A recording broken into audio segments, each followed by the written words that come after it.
In every working professional's life, this question often pops up. जिस company में आप काम कर रहे हो, क्या उसी कंपनी में कंटिन्यू किया जाए या जॉब चेंज किया जाए? इस इम्पॉर्टेंट टॉपिक के बारे में विस्तृत में डिस्कस करेंगे in elaboration. We will discuss in detail after this intro.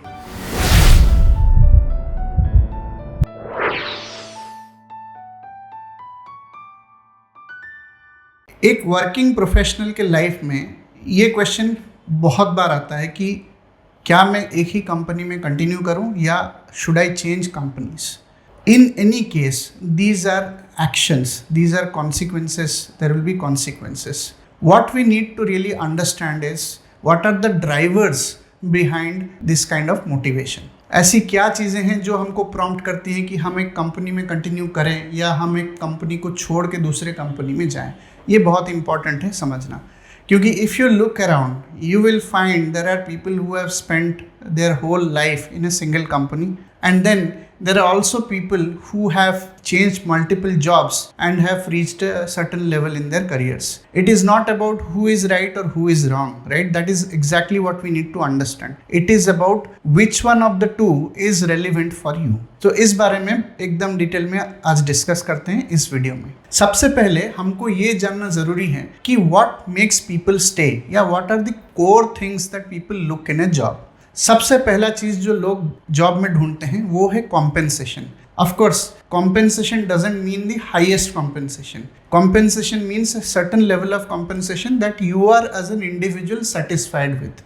It may not be the highest in the industry, but yes it has to be reasonable enough for you to be satisfied. Compensation में एक चीज़ होता है कि आप एक same company में हो तो it is unlikely that your compensation will grow at a faster pace. इस केस में changing a company will solve that problem for you. कि अगर आप companies frequently as in whenever it is required you are changing the company, your compensation will definitely grow at a higher pace.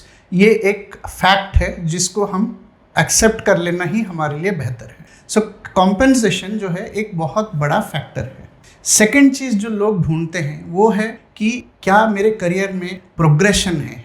Is the company giving me opportunities to climb designations, not in just spirits but also in the real sense कि हर designation के साथ क्या मुझे कोई नया role मिल रहा है, कुछ नई चैलेंजेस मिल रही हैं. That is how people evaluate their engagement at work. Number 3, people also look at work culture and policies. Work culture कैसा है, how is it like company encourages कि कभी भी बॉस आके आपको बात कर लेता है, फ़ोन कर लेता है, या how does company look at these kind of things, what is the work life situation there. ये सब चीज़ें पॉलिसीज़ होती हैं, जैसे लीव पॉलिसी है या जैसे आपकी policies around flexible work environment है. ये सारी चीज़ें जो है ये पॉलिसी के अराउंड होती हैं.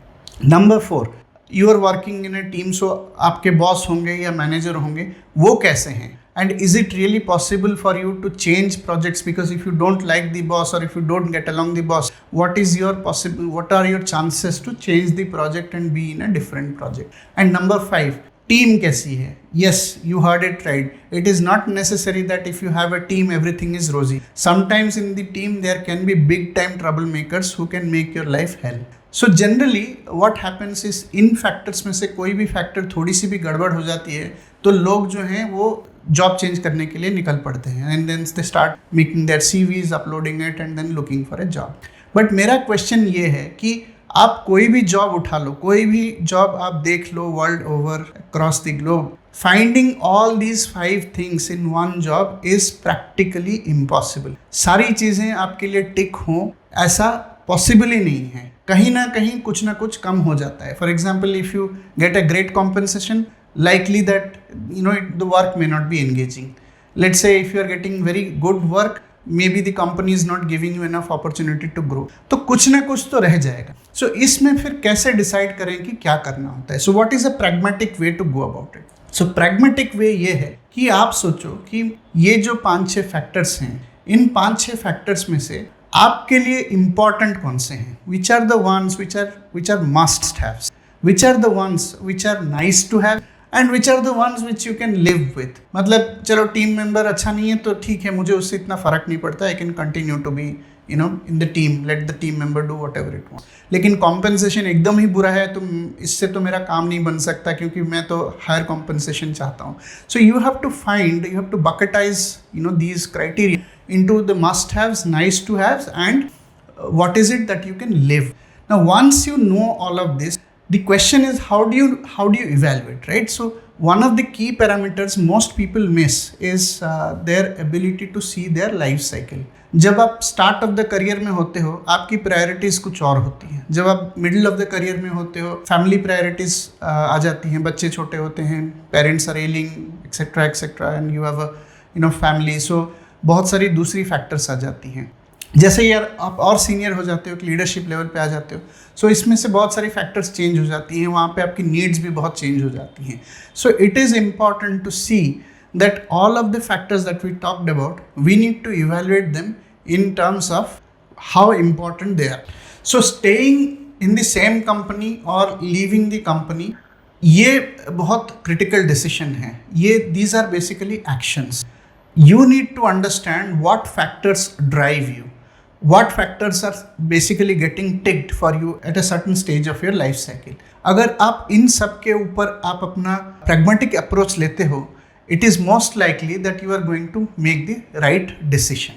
So next time when you are confronted with this question, try using this line of thinking, this level of reasoning, and see how clarity is emerging for you. So if you like the content, give it a thumbs up, like and subscribe to this channel, and let me know in comments what content you would like to see, and I'll make such content for you.